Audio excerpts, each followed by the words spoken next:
دنیا میں ہر انسان کی یہ خواہش ہوتی ہے کہ میری 3 چیزیں سب سے اعلیٰ ہو۔ کیا ہے؟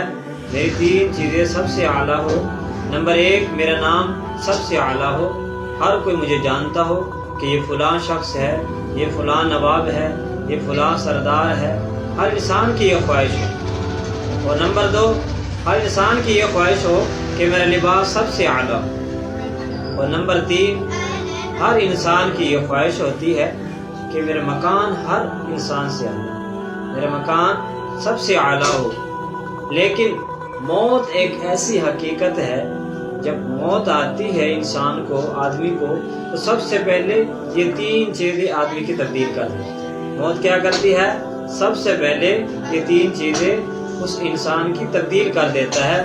نمبر 1، وہ کہتا ہے کہ میرا نام سب سے اعلیٰ ہو، لیکن جب اس کو موت آتی ہے لوگ اس کو نام سے نہیں پکارتے کہ یہ فلاں نواب ہے، فلاں سردار ہے، بلکہ اس کو کیا پکارتے ہیں؟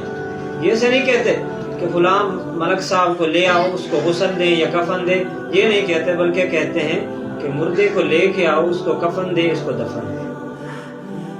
اور دوسری چیز، موت اس کا لباس چینج کر دیتی ہے۔ جب موت آتی ہے آدمی کو، اس کا لباس تبدیل ہو جاتا ہے۔ جو دنیا میں وہ لباس پہنتا تھا، اب وہ فلاں جو نواب صاحب ہے یا سردار ہے، اس کو وہ لباس نہیں پہنایا جاتا، بلکہ وہ عام لباس پہنایا جاتا ہے جو سب مردوں کو پہنایا جاتا ہے، جس کو کفن کہتے ہیں۔ جتنا بھی وہ بڑی شخصیت ہو، اس کو وہی عام مردوں والا لباس پہنایا جاتا ہے جس کو کفن کہتے ہیں، یعنی اس کا لباس بھی تبدیل ہو جاتا ہے۔ اور نمبر 3، وہ دنیا میں کہتا ہے کہ میرا مکان سب سے اعلیٰ ہو، لیکن جب اس کو موت آتی ہے تو اس کا مکان بھی وہی عام والا مکان ہوتا ہے جو عام مردوں کا مکان ہوتا ہے۔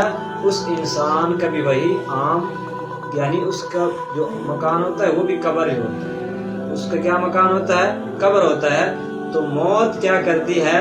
ہر انسان جو چاہتا ہے کہ دنیا میں میری یہ 3 چیزیں اعلیٰ ہو، نام، لباس، مکان، اور جب موت آتی ہے انسان کی وہی 3 چیزیں سب سے پہلے اس کی تبدیل کر دیتا ہے۔ اس کا نام چینج ہوتا ہے، اس کو مردہ کہا جاتا ہے، اس کا لباس تبدیل ہو جاتا ہے، اس کو کفن پہنایا جاتا ہے، وہ اس کا مکان رہ جاتا ہے دنیا میں، اس کو قبر میں رکھ دیا جاتا ہے۔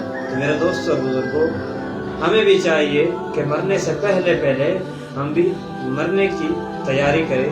اللہ تبارک و تعالیٰ ان باتوں پر عمل کرنے کی توفیق عطا فرمائے۔